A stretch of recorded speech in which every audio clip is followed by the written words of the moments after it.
Submit करे आगामी दिन में समस्यार समाधान हम आमर दाबी सरकार मानने को बाध्य हे एतिरिक्त मात्र संदेह नहीं। इनकलाब जिंदाबाद, सीआरपी संघ जिंदाबाद, इनकलाब जिंदाबाद, सीआरपी संघ जिंदाबाद। धन्यवाद। माने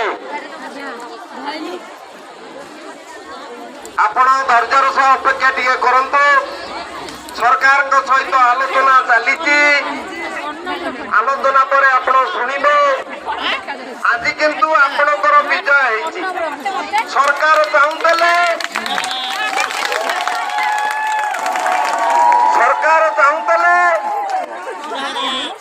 सीआरपी माने घर भीतर रही जातु सभा को न आसतु प्रतिवादर नारा न उठातु केवल आमरी प्रचार करू तांतु आमे राजनैतिक दल ये नुहे श्रमिक संगठन आमे आसीचु सरकार 25 वर्ष रही ओडिशा रे आउ 25 वर्ष आमर किसी अभियोग नहीं किंतु आमे दाबी करिया आसीचु आम पेट पाटना आमे जब बंची पारि आम पिला छुआ जमी बंची पारे आम हक आमे आसीचु तमे सरकार रही आमर किसी अभियोग नहीं किंतु आमको भी बंचार सुजोग दि जाऊ यही दाबी करने आम आज आसीचे सरकार सब प्रतिरोध सत्वे जो संख्यार आपण मैंने ओडार आसी पहुंचले सरकार जानिला एमानक दाबी पूर्ण न कले आगामी दिन में आमको विपद पड़े आसो सारा ओडार गाँ गहली विपदर बंधु चल तेणु सरकार बहादुर निश्चित भाव में दाबी पूर्ण करने को बाध्य हे 2023 मसीहा देख सीआरपी माने सरकारी कर्मचारी मान्यता पाइबे ସେମାନେ ଆଉ 3,000 ଟଙ୍କିଆ ପ୍ରତି ଶ୍ରମିକ ହେଇପାରିବେନି। ପରିବାର ଚଳାଇବା ପାଇଁ ସରକାର ଆଜିର ସଭା ଦେଖିଲା ପରେ ବାଧ୍ୟ ହେବ सीआरपी ମାନଙ୍କର ଭତ୍ତା ବୃଦ୍ଧି କରିବା ପାଇଁ। ଆଜି ସେଇଟା ଆପଣମାନେ ପ୍ରମାଣ କରିକି ଦେଖେଇଛନ୍ତି। ସରକାରଙ୍କର ଲୋକ ଆଜି ଦେଖିଲା ପରେ ଭୟଭୀତ ହେବେ सीआरपी ମାନଙ୍କୁ ଗାଡ଼ିରେ ବୋହିକିରି ଆଣି ଏତେ ଭଲ ରୋଷେଇ କରି ଦେଇ ପ୍ରତିଶ୍ରୁତି ଦେଇଦେଲେ सीआरपी ମାନେ ଆଉ ସନ୍ତୁଷ୍ଟ ହେଇପାରିବେ ନାହିଁ। 5 ବର୍ଷ 10 ବର୍ଷ ହେଲାଣି କୋଟି କୋଟି କୋଟି କୋଟି 3,000 ଟଙ୍କାରେ ଯୋଉ ଭଣ୍ଡାମି ଚାଲିଛି ଭଣ୍ଡିଆ ଚାଲିଛି ତାକୁ ବଦଳାଇକିରି ତାଙ୍କ ପରିବାର ଚଳେଇବା ପାଇଁ ଭତ୍ତା ଦେବାକୁ ହବ ସରକାରକୁ ଆଜି ସଭା ବାଧ୍ୟ କରି ତେଣୁ ବିଜୟ ନିଶ୍ଚିତ ହବ। 2023 सीआरपी ମାନଙ୍କର ଅବସ୍ଥାର ପରିବର୍ତ୍ତନ ନିଶ୍ଚିତ ଭାବରେ ଗ୍ୟାରେଣ୍ଟି ମୁଁ ୟୁନିୟନ ତରଫରୁ ଦଉଛି। ତେଣୁ ଆପଣମାନେ ଶୃଙ୍ଖଳାର ସହ ଫେରିଯିବେ ଲଢ଼େଇକି ଜୋରଦାର କରିବା ପାଇଁ ପୁଣି ସଂଗଠନକୁ ମଜବୁତ କରାଇବେ। ବ୍ଲକରେ ବି ଆନ୍ଦୋଳନ ହବ, ଜିଲ୍ଲା ବି ଅଚଳ ହବ।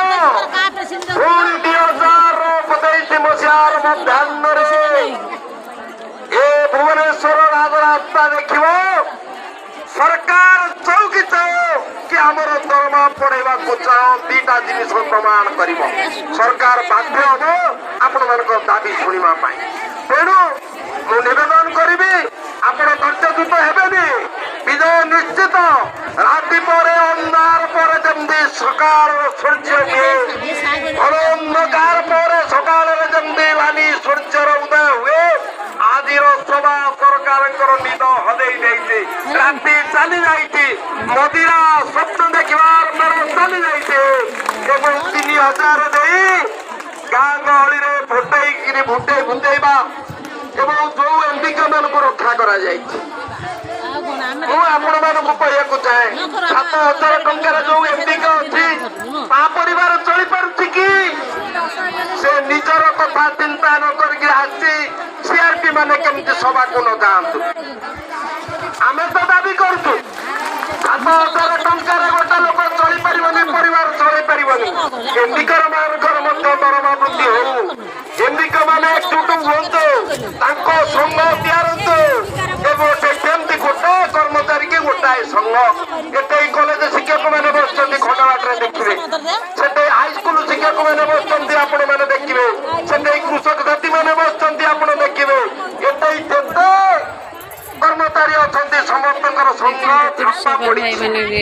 ତେଣୁ ଆମେ ବି ଚାହୁଁଛୁ ଏତିକେ ମାନେ ଯଦି 7,000ରେ ସନ୍ତୁଷ୍ଟ ନୁହନ୍ତି ସେ ବି ୟୁନିୟନ କରନ୍ତୁ, ସେ ବି 27,000 ପାଇଁ ଦାବି କରନ୍ତୁ, 70,000 ପାଇଁ ଦାବି କରନ୍ତୁ, ଆମର କିଛି ଆପତ୍ତି ନାହିଁ। ଆମେ 3,000 ଟଙ୍କା ପାଉଛୁ, ତମେ ଆମ ଆନ୍ଦୋଳନକୁ ଦବାଇ ଦେବା ପାଇଁ କାହିଁ ଚାହୁଁଛ? ତମେ ଯଦି ସରକାରଙ୍କର ପାଖ ଲୋକ ତେବେ ତମେ ଆମକୁ କହିକିରି ସରକାରଙ୍କୁ ଆମ ଦରମା ଅନ୍ତତଃ 17,000 କରିଦଉନ, ଆମେ ଆଉ ରାଜରାସ୍ତାକୁ ଆସିବୁ। ତେଣୁ ସେମାନେ ଭାବୁଛନ୍ତି ଏମାନେ ସବୁଦିନ ଆମ ପଛରେ ଯାଉଥିବେ, ଆମର ଦରମା ବଢୁଥିବ, ଏମାନେ ସଭା ଶୁଣିକିରି ଆସୁଥିବେ, ଯିଏ ପ୍ରତିବାଦ କରିବ ତମକୁ ଚାକିରିରୁ ବାହାର କରିଦେବ। ତେଣୁ ଆଜି ତ ସେଇଥିପାଇଁ ଦାବି 1 ନମ୍ବରରେ ରଖାଯାଇଛି। କାହା ଅନୁଗ୍ରହରେ ନୁହେଁ, ଆମର ସ୍ଥାୟୀ ନିଯୁକ୍ତି ଦରକାର। ଯେମିତି ପିଏନର ସ୍ଥାୟୀ ନିଯୁକ୍ତି, କିରାନୀର ସ୍ଥାୟୀ ନିଯୁକ୍ତି, ଅଫିସର ସ୍ଥାୟୀ ନିଯୁକ୍ତି, ସିଆରପି ମାନଙ୍କୁ ସ୍ଥାୟୀ ନିଯୁକ୍ତି ଦିଆଯାଉ। ରାଜନୈତିକ ଲୋକ ଏମ୍ପିକେ ବିଡିଓ ଏମାନଙ୍କର ଅନୁଗ୍ରହ ଉପରେ ଆମ ଚାକିରି ଆଉ ଚାଲିପାରିବନି। ଆମର ଯଦିଓ ତାଙ୍କ ଅନୁଗ୍ରହ ଉପରେ ଚାକିରି ଚାଲିବ, ସରକାର ତମର ମଧ୍ୟ ଆମ ତମ ପଛରେ ଆଉ ଅନୁଗ୍ରହ ରହିବନି ତମ ସରକାରୀ ଚୌକି ରକ୍ଷା କରିବା ପାଇଁ। ଆଇନ ପାସ୍ କର, ଆଇନ ପାସ୍ କର। ଯେମିତି ଅଙ୍ଗନବାଡିର ଗୋଟାଏ କର୍ମୀ କି ହେଲ୍ପର କାମ କରୁଥିବା, ରୋଷେଇ କରୁଥିବା ସହାୟିକାକୁ ଚାକିରିରୁ କାଢିବାକୁ ଗଲେ କୋର୍ଟର ସାମ୍ନା କରିବାକୁ ପଡୁଛି। ନିର୍ଦ୍ଦିଷ୍ଟ ଆଇନ କାନୁନ ଭିତରେ ନିଯୁକ୍ତି କରାହଉଛି, ସେମାନେ ଯଦି କର୍ମଚାରୀ ଦିଆହଉଛି। ସିଆରପି ଆଉ କାହା ମନମାନିରେ ଚଳିପାରିବନି। କାମ ନ କରିଲେ ଭଲ ନ ମାରିଲେ ଆମେ କଣ ଗତି ସମୁଦ୍ର ଘରୋଇ ଚାକର? ତେଣୁ ସ୍ଥାୟୀ ନିଯୁକ୍ତି ଆମେ ପ୍ରଥମେ ଏ ବର୍ଷ ଦାବି କରୁଛୁ। ଆଜିର ମୁଖ୍ୟ ଦାବି ହଉଛି ସରକାର ମାନିବାକୁ ବାଧ୍ୟ ହବ, ଦାବି ନିଶ୍ଚିତ ପୂର୍ଣ୍ଣ ହବ। 2023ରେ ନିଶ୍ଚିତ ପରିବର୍ତ୍ତନ ହବ, ସିଆରପି ମାନଙ୍କର ଅବସ୍ଥାର ପରିବର୍ତ୍ତନ ହବ, ଦାବିର ଅଗ୍ରଗତି ହବ, ଭତ୍ତା ବୃଦ୍ଧି ହବ ଏବଂ ସିଆରପି ମାନେ ଗୋଟାଏ ସମାଜର ଗୋଟାଏ ମା ଭଉଣୀ ଅଛନ୍ତି, ଗୋଟାଏ ଗୋଷ୍ଠୀ ଅଛନ୍ତି ଯୋଉମାନଙ୍କୁ ସରକାର ତାଙ୍କ ଦାବି ବିଚାର କରିବାକୁ ପଡିବ, ସେଟାକୁ ବାଧ୍ୟ କରିବାକୁ ହବ। ତେଣୁ ମୁଁ ପୁଣି ନିବେଦନ କରୁଛି ଆପଣମାନଙ୍କୁ, ଶୃଙ୍ଖଳାର ସହ ବସନ୍ତୁ। ଏଠି ଏମିତି ସଭା ହୁଏ, ଗଣ୍ଡଗୋଳ ହୁଏ, ଲାଠିଚାର୍ଜ ହୁଏ, ସବୁଦିନ ନିତିଦିନିଆ ହଉଛି ରାସ୍ତା। ଏଇ ଯୋଉ ଜାଗାଟାରେ ଆପଣ ଦାବି କରିବାକୁ ଆସିଛନ୍ତି, ସେ ଜାଗାଟା ହଉଛି ଓଡିଶାର ଦାବିର ଜାଗା। ଏଠି ପ୍ରତିଦିନ ଏମିତି ଆନ୍ଦୋଳନ ହୁଏ। ଆପଣ ସେଥିରେ ବିଚକ୍ଷଣ ହେବା ଦରକାର ନାହିଁ। ଆପଣଙ୍କ ସଭା ଚାଲିବ, ଆପଣଙ୍କର ସରକାର ସହିତ ଆଲୋଚନା ହବ। ମୁଁ ବର୍ତ୍ତମାନ ନିବେଦନ କରିବି, ସବିତା ମହାନ୍ତି ବାଲେଶ୍ୱର, ସବିତା ମହାନ୍ତି ବାଲେଶ୍ୱର।